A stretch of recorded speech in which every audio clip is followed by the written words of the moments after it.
Bismillahirrahmanirrahim. Assalamualaikum warahmatullahi wabarakatuh. Bersama saya pada hari ini Muhammad Ridha bin Muhammad. Kita akan mengupas dan membincangkan mengenai berkaitan dengan Al-Quran dan juga Al-Qiraat.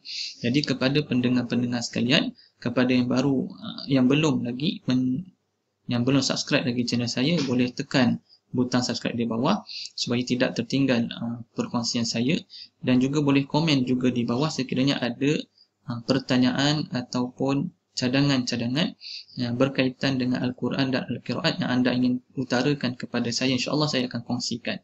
Jadi pada hari ini kita akan membicarakan mengenai ciri-ciri bacaan Al-Quran Rasulullah SAW yang saya ambil daripada kitab Syama'il Muhammadiyah, Kenali Rasul kita Muhammad SAW, yang ditulis oleh, yang dihuraikan oleh Ahmad Adnan Fazil. Jadi kita lihat dalam huraian beliau, saya telah ringkaskan, saya telah simpulkan kepada 5 poin utama, iaitu berkaitan dengan ciri-ciri bacaan Al-Quran baginda. Yang pertama adalah baginda membaca Al-Quran huruf demi huruf, iaitu jelas didengari satu persatu huruf bacaan Al-Quran oleh baginda. Yang ini disebut di dalam hadis yang bermaksud Ya'la bin Mamla' telah bertanya kepada Ummu Salamah radhiyallahu anha tentang cara bacaan Nabi SAW, cara Nabi SAW membaca Al-Quran.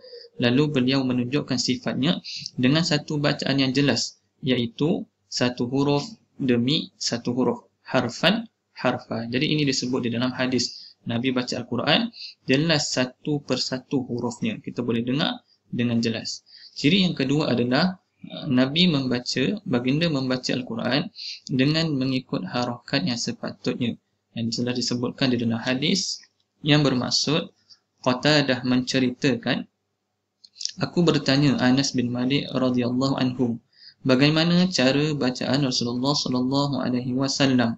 Beliau menjawab, bacaan dengan memanjangkan sebutannya. Jadi Nabi akan panjangkan bacaan Nabi dengan mengikut harakat yang betul, dengan mengikut harakat yang sepatutnya.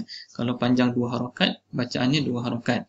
Kalau panjang 6 harakat, Nabi akan membaca dengan 6 harakat. Nabi akan ikut harakat-harakat yang sepatutnya. Ini adalah ciri-ciri bacaan baginda yang kedua. Yang ketiga cirinya adalah baginda membaca dengan mengikut waqaf. Waqaf Al-Quran iaitu tempat berhenti ayat.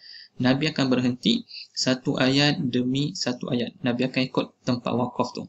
Ini adalah sunnah cara bacaan Nabi. Itu disebutkan di dalam hadis yang bermaksud, Ummu Salamah radhiyallahu anha menceritakan Nabi SAW memberhentikan bacaannya di akhir ayat.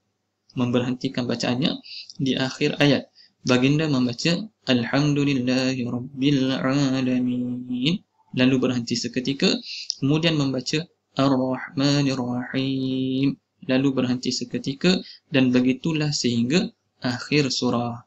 Adalah baginda membaca dengan Maliki Yaumiddin. Jadi ciri yang ketiga adalah Nabi baca Al-Quran mengikut waqaf. Satu ayat Nabi akan berhenti. Jadi kita juga dituntut begitulah, berhenti pada setiap hujung ayat. Manakala ciri yang keempat adalah menguatkan dan memperlahankan suara ketika solat malam. Jadi dah ada soalan daripada sahabat berkaitan dengan solat malam, yang di dalam hadis disebut yang bermaksud, Abdullah bin Abi Qais menceritakan, aku telah bertanya Aisyah radhiyallahu anha tentang bacaan Nabi SAW ketika solat pada malam hari. Ini hadis ni khusus untuk solat malam hari. Adakah baginda memperlahankan bacaan atau menguatkannya? Beliau menjawab, keduanya dilakukan oleh baginda. Ada kalanya baginda memperlahankan bacaan dan ada kalanya baginda menguatkan bacaan. Aku pun berkata, segala puji bagi Allah yang menjadikan kelapangan untuk umat. Jadi bagi solat malam, ada ketikanya Nabi akan kuatkan suara, dan ada ketikanya Nabi akan memperlahankan suara mengikut situasi dan keadaan, mengikut kesesuaian situasi dan keadaan. Dan yang terakhir, ciri-ciri bacaan Nabi adalah membaca dengan memperelokkan dan memperindahkan suara. Ini ciri yang kelima. Disebut dalam hadis, Abdullah bin Mughaffal menceritakan, aku telah melihat Nabi SAW berada di atas untanya pada hari pembebasan Mekah. Hari pembebasan Mekah, dan Nabi baginda membaca, Inna fatahna laka fatham mubina liyaghfira lakallahu ma taqaddama min dhanbika wa ma ta'akhkhar. Beliau berkata, baginda membaca dengan mengadunkan suaranya hingga ke akhir hadis. Jadi dalam hadis ni menceritakan Nabi baca surah Al-Fath ini di atas unta. Nabi baca dengan mengalunkan suara, memperelokkan, memperindahkan suara. Dan kita tahu dalam hadis lain juga menyebut suara Nabi memang merdu. Suara Nabi memang merdu. Dan juga di dalam hadis lain juga ada sebut Nabi memperindahkan, memperelokkan suara ni tidak seperti nyanyian. Ini ada disebut di dalam hadis. Jadi boleh kita memperelokkan, memperindahkan suara, tetapi jangan dalam berbentuk nyanyian. Jadi ini adalah antara ciri-ciri bacaan Al-Quran Rasulullah SAW. Saya simpulkan kepada 5 poin di sini. Wallahu a'lam, mudah-mudahan bermanfaat kepada para pendengar sekalian, dan jangan lupa subscribe, tekan butang subscribe di bawah untuk perkongsian saya yang akan datang insya-Allah. Assalamualaikum warahmatullahi wabarakatuh.